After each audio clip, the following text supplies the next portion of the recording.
Why is there an armed revolution going on in the Philippines?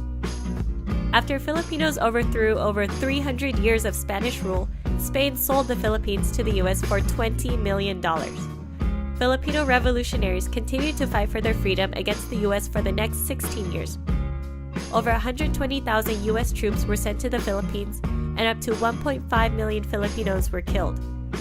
The US has had an extensive presence on the islands ever since.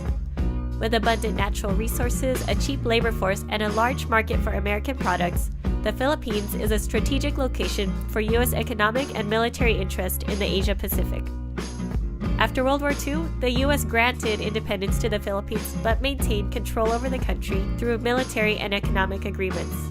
The country's economy has been prevented from developing ever since. In the countryside, most of the land peasants work on is owned by landlord dynasties and US corporations.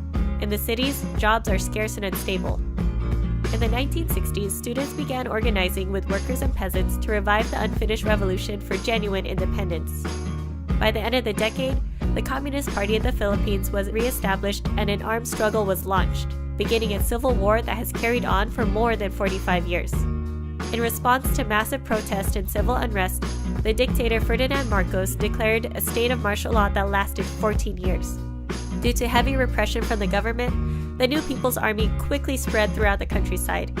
Even after the dictatorship was overthrown, wealthy landlords and business partners of foreign monopolies remained in power and continued to abuse government positions to enrich their personal wealth.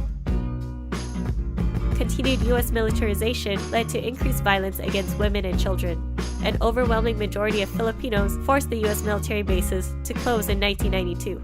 But in recent years, the Philippine government agreed to allow the U.S. military to conduct annual combat exercises and use its military bases to protect foreign business interests and pressure China into opening up its markets. Currently, there are over 6,000 U.S. troops in the Philippines.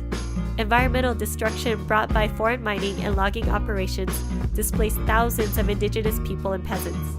In recent years, unprecedented super typhoons exposed the Philippine government's ineffectiveness and neglect of its people. Mass protests by typhoon survivors, women, workers, peasants, youth, teachers, health workers, indigenous people, church people, and even celebrities are calling for President Aquino's resignation. People continue to organize nationwide to replace the current system with a new people-led government that would redistribute land ownership to the poor and build national industries to develop jobs and the local economy. The new People's Army is currently laying the foundation for a new democratic government in over 110 guerrilla fronts present in 71 out of 80 provinces in the Philippines. Peace talks between the revolutionary forces and the Philippine government have been stalled due to the Aquino government's violation of previous agreements. The worsening economic crisis urges people across the country to increasingly join the National Democratic Revolution in the Philippines.